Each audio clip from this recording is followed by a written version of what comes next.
All right, listen up. I'm about to share something that completely changed the way I work with actors. It's called the 3 rehearsal method. And to be honest, it's made every actor I've ever worked with love me.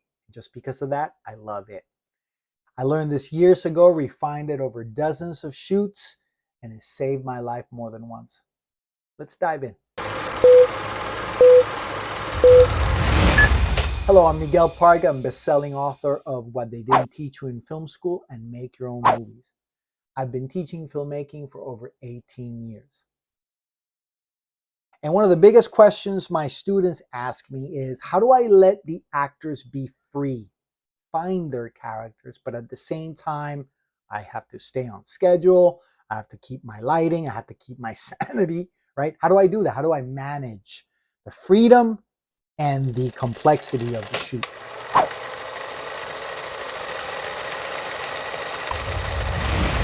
Remember that time on set is money. Okay? When the camera is rolling, you want every choice already made. Okay? The shoot is for shooting, not for figuring stuff out. That needs to happen beforehand. And that's where the 3-step rehearsal method comes in.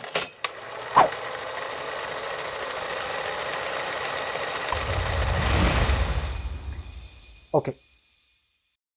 Here's something they don't tell you in film school. The most powerful people on set are not the directors, they're not the producers, they're not the financiers. The most powerful people on set are the actors. They're the faces on the screen, they're the faces on the poster, they're the people that the audience makes a connection with. Okay? If you become known as a director that knows how to work with actors, you're golden. If actors love working with you because you know how to talk to them, because you know how to work with them, give them freedom, congratulations. You just hit the career lottery. Trust me, you're golden.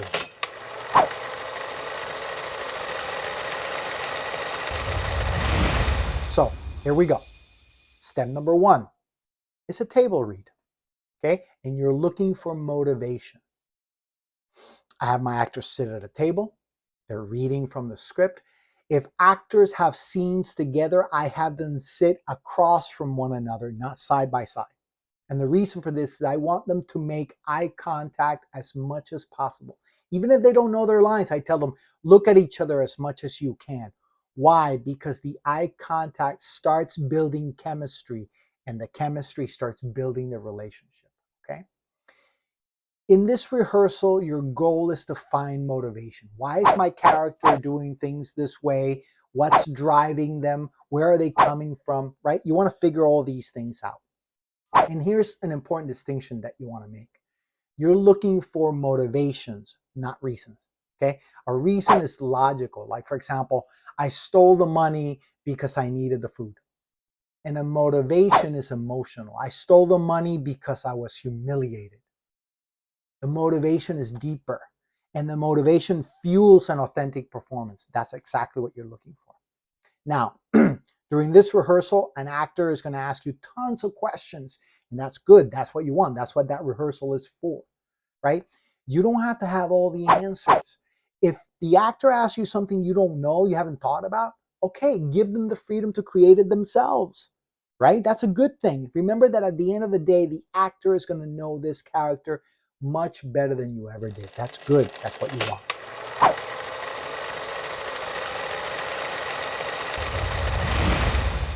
Step number 2, the movement rehearsal. This is where we find the truth, okay? We move it to a studio or to an open space. I bring in some props. I bring in some furniture that you can move around. And I let the actors do whatever they want. They have total freedom. They explore, they scream, they run, they do whatever they want, okay? You got to forget your shot list for a second. You got to let the actors cook. Trust me, you're going to be amazed at the things they're going to come up with. And you're going to figure out new ways to shoot the scene by what they do. That's why I always try to have my DP there with me, because you're going to learn how you want to shoot the scene there. I have the actors hold on to their scripts. So if we come up with something that's good, I'll have them jotted down by the margins, right? I'll have my scriptie there too, so they're taking notes at the same time. By the end of this rehearsal, you should have everything blocked, right? You arrive at something that works, you say, okay, we're going to do that like that. That was perfect. But the point of that is that you're arriving at it truthfully and organically. Now, remember, if there's choreography, if there's a fight scene, if there's intimacy, you should have your coordinators there with you, because that way the actors feel safe and you feel comfortable.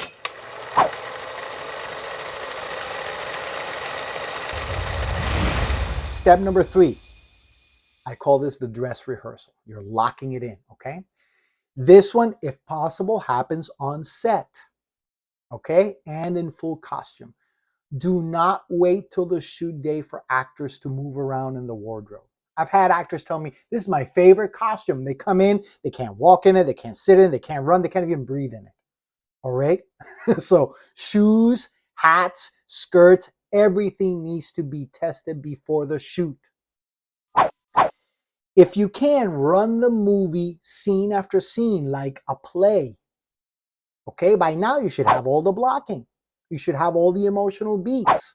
Everything should be clear, right? You're taking notes during this rehearsal. If something magical happens, you can always refer back to it during the shoot. You can say, remember that thing that happened in rehearsal? Let's bring that back. And that kind of recall builds trust, right? Makes the actor feel seen, right? Like you're paying attention. Look, film schools love to talk about cameras, lenses, all the technical stuff, but they don't teach you about working with people.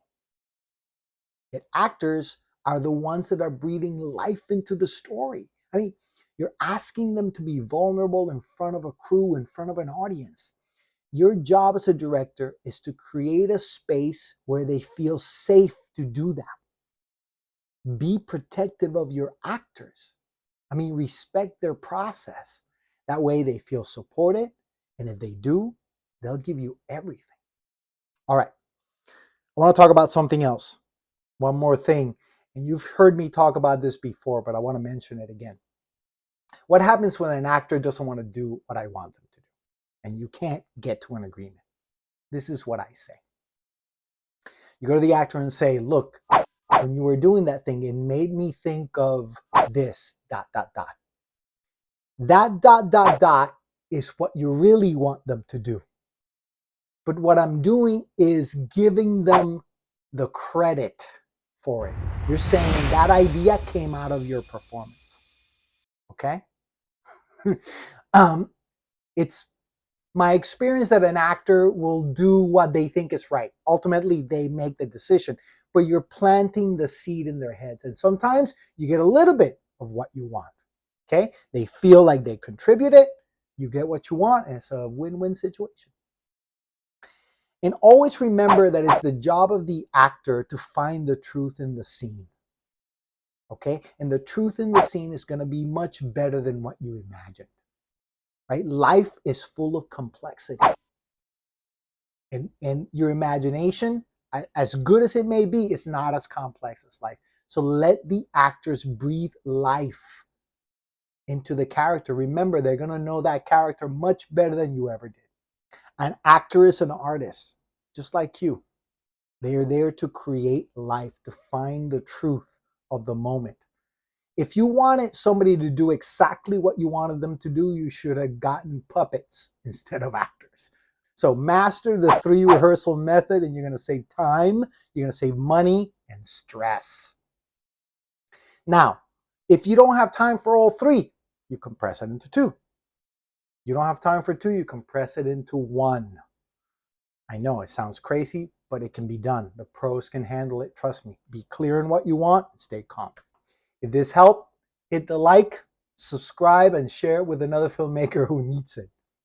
And if you want to learn filmmaking without film school, fancy gear, or student debt, join my mailing list so you can download my free roadmap, Filmmaking Without Film School. The link is down below. And remember, don't just direct your movies, direct your life.